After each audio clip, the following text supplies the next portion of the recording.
Hey everyone, welcome back to Life Turns, the place where real emotions meet unexpected twists.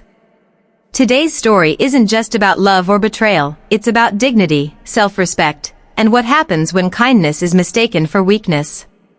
So grab a seat, because this one is going to pull on your heartstrings and maybe even make you question what you'd do if you were in my place. It all started the week before my brother's wedding. The house was full of laughter, music, and the smell of fresh flowers. Everyone was running around, making last-minute arrangements.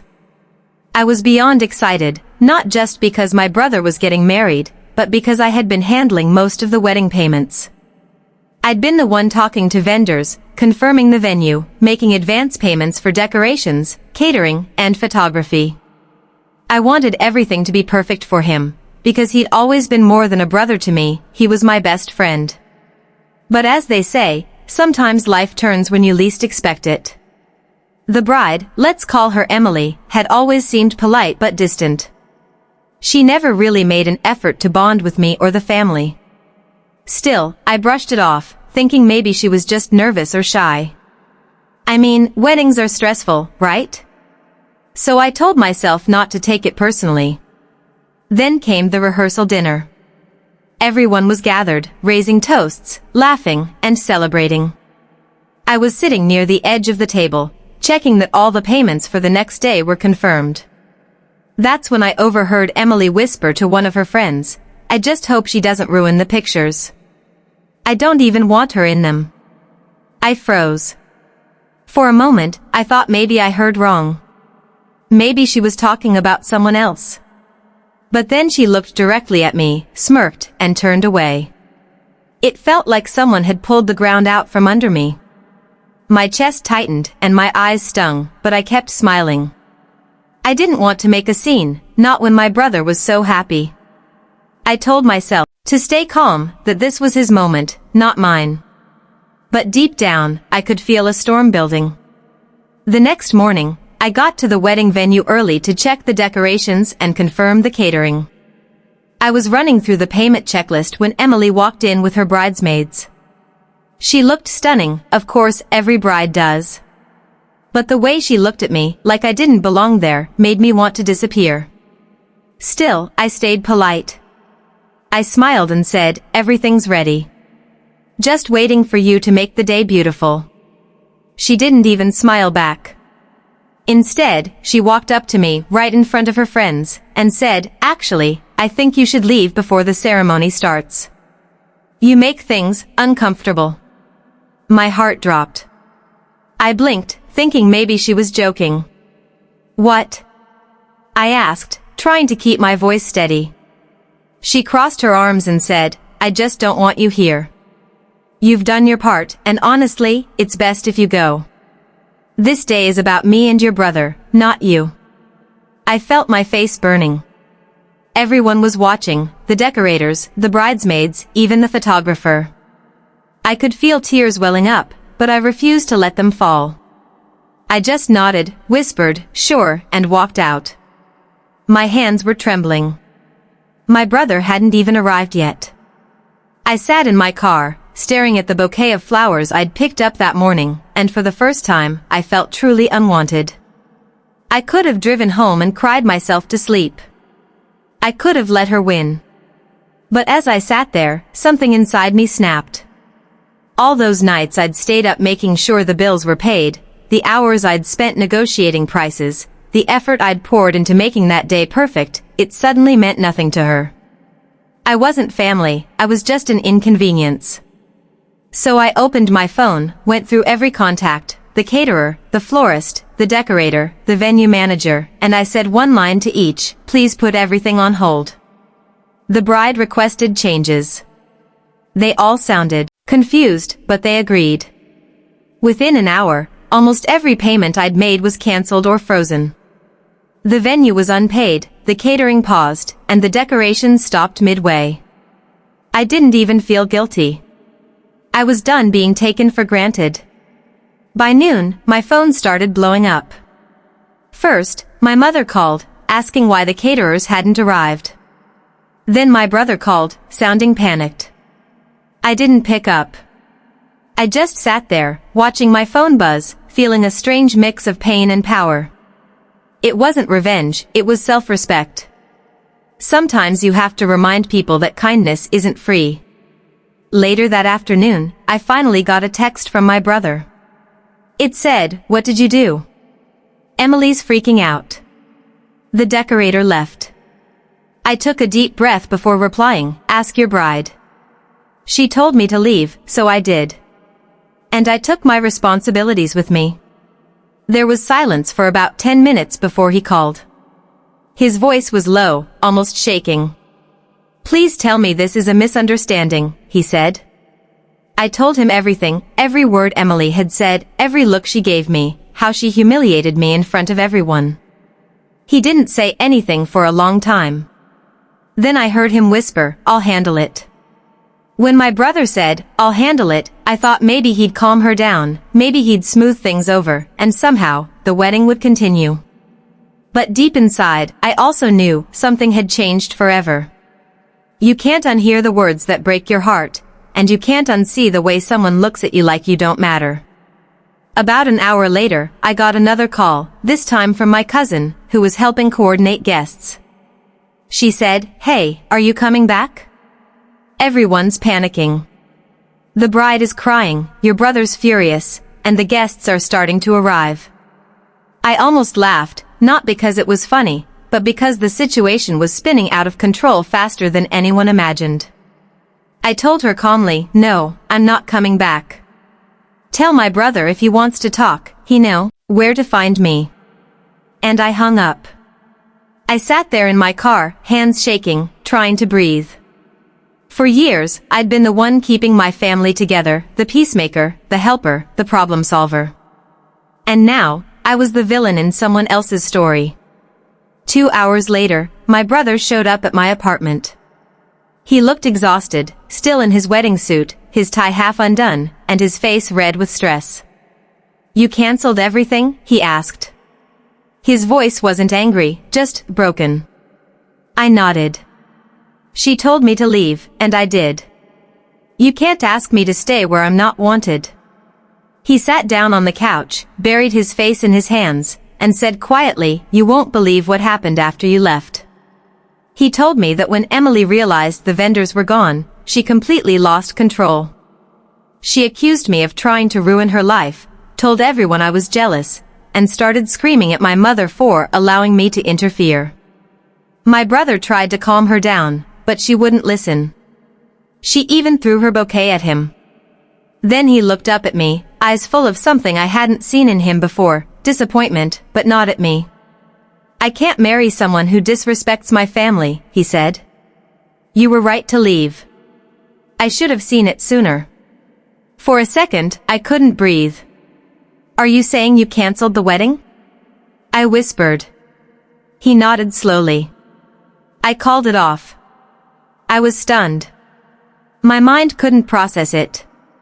All those weeks of planning, the guests, the money, the expectations, gone. Just like that. But at the same time, there was this quiet sense of relief. Not because the wedding was over, but because my brother finally saw the truth. He told me that after the chaos, Emily stormed out of the venue, screaming that she'd never forgive him. Guests started leaving, my mother was crying, and my father was furious at both of them. But through all that, my brother just stood there, numb. "It's strange," he said, "I thought losing her would destroy me. But right now, I just feel free." I didn't know what to say. I just sat there beside him, trying to process everything. We didn't speak for a while, just silence between two people who'd both been hurt in different ways. Then he turned to me and said, "You did everything for me, and I let her treat you like that. I'll never forgive myself for that." His voice cracked when he said it, and that's when I couldn't hold it in anymore. I started crying, not from sadness, but from the sheer weight of everything that had just happened. The next morning, news spread like wildfire through our family. Some people called me reckless. Others called me brave. My aunt said I'd saved my brother from a lifetime of misery. My mother, though, was torn. She hugged me and said, "You did the right thing, but I wish it hadn't come to this." I could see the heartbreak in her eyes. No mother dreams of seeing her son's wedding collapse hours before it begins.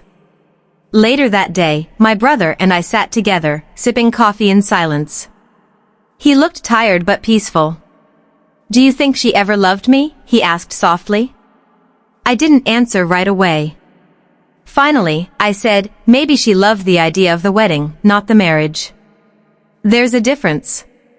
He nodded, staring out the window. Guess I learned that the hard way. Days passed, and the gossip slowly faded. People stopped calling, stopped whispering, and life went back to something close to normal. But for me, nothing felt the same. I'd always been the quiet, accommodating one, the person who avoided conflict, who stayed silent for peace. But that day, when I chose to walk away and take control, I realized something powerful. Silence isn't peace if it costs your self-respect. My brother eventually went back to work, and I went back to mine. We didn't talk much about the wedding anymore, but every now and then, he'd text me something simple like, "Thanks again for everything," and that was enough. We both knew that sometimes, life teaches lessons the hard way, lessons about trust, about boundaries, and about knowing when to say enough. And even though the story didn't end with a happily ever after, it ended with something more meaningful, growth. Because that day, we both learned that love built on disrespect never lasts. It might glitter for a while, but sooner or later, the truth always shines through. A few months passed after that unforgettable day, but the memory of what happened at my brother's wedding still lingered like an old scar, visible only when life pressed too hard. Everyone eventually moved on, at least on the surface. But deep inside, we all carried something from that day, lessons, regrets, and a strange mix of relief and pain. I remember sitting one evening on the porch, watching the sunset, when my brother walked out with 2 cups of coffee. He looked lighter now, calmer, like a man who had finally found peace after a storm. He handed me the cup and said with a small smile, "You know, I used to think that wedding day was the worst day of my life. But now, I think it was the day I got my life back." I smiled back but said nothing. Sometimes words aren't needed, silence can say everything. We sat there for a long time, just listening to the wind and the distant sound of children playing in the street. Then he added quietly, "If you hadn't stood up for yourself that day, I'd probably be living a lie right now. I owe you more than you'll ever know." That hit me deep. I didn't cancel those payments to ruin anything. I did it because I was tired of letting people treat me like I didn't matter. And maybe, just maybe, the universe used that painful moment to save both of us, me from breaking further, and him from marrying someone who never truly loved him. Weeks later, Emily tried to reach out. She sent my brother a long message, filled with apologies and explanations. She said she'd been stressed, that she didn't mean what she said, and that she regretted everything. But my brother didn't respond. He told me, "Forgiveness doesn't always mean going back. Sometimes, it means wishing someone well and walking away." That line stayed with me. Because for the longest time, I believed forgiveness meant keeping people close, even when they hurt you. But that's not peace, that's punishment in disguise. True peace is learning to let go, even when part of you wants closure. A few months later, my brother met someone new, a quiet, kind woman who treated him, and our whole family, with genuine warmth. The first time I met her, she hugged me tightly and said, "He's told me everything about you. You're his hero." I laughed, a little embarrassed, but it felt good to finally be seen, not as a burden, not as competition, but as family. They didn't rush things. They took their time, built trust, and healed from what had happened. Watching them was like watching someone rebuild a house after a storm, carefully, patiently, but with stronger foundations this time. And I realized something beautiful. Sometimes, destruction isn't the end. It's the beginning of something real. One day, while helping my brother pack for a weekend trip, I found a small note tucked inside one of his drawers. It was in my handwriting, from months before, a simple checklist of wedding payments. I must have left it there back when I was organizing everything. But on the bottom of that paper, he'd written in bold letters, never forget who stood up for you when no one else did. Tears filled my eyes as I read it. Not because I was sad, but because for once, I felt seen, valued, and appreciated. That moment reminded me that family isn't about blood alone, it's about loyalty, love, and the courage to speak up when things go wrong. Looking back now, I don't regret anything. Not the humiliation, not the pain, not even walking away from the wedding I helped plan. Because if I hadn't, we'd all still be pretending. Pretending to be happy, pretending to be okay, pretending that respect didn't matter. But it does. It always does. Sometimes life forces you into uncomfortable decisions, ones that break your heart in the short term but save your soul in the long run. And that day, when I walked out of that wedding hall, I thought I was losing everything. But in truth, I was gaining something priceless, my voice. I started setting boundaries after that. I stopped apologizing for being too emotional, too sensitive, or too honest. I learned that people who truly love you don't make you feel guilty for having a heart. They protect it. They cherish it. And my brother, after everything, finally understood that too. Months later, he proposed to his new girlfriend in the simplest, most beautiful way possible, just the two of them, by the lake where we used to go as kids. No big crowd, no fancy decorations, no photographers. Just love. And when he called me right after, his voice was calm and steady. This time, he said, I want you to stand beside me, not as a planner, not as someone managing everything, but as my sister. The person who taught me what respect looks like. And when their wedding day came, it was peaceful, full of laughter and warmth. As I stood beside him, watching him say his vows, I felt something shift inside me, a sense of closure. Not the kind that erases pain, but the kind that transforms it into strength. When I looked at him and his new bride, I realized that life really does turn, sometimes painfully, sometimes beautifully, but always for a reason. What once felt like betrayal had turned into blessing. And sometimes, losing one chapter doesn't mean the story ends, it just means you're ready to start a better one. So if you're listening to this and you've ever been told you don't belong, or that your kindness doesn't matter, remember this, walking away isn't weakness. It's wisdom. And sometimes, it's the only way to make room for something truly beautiful to begin. Because in the end, life always turns, and when it does, it turns toward those brave enough to stand their ground.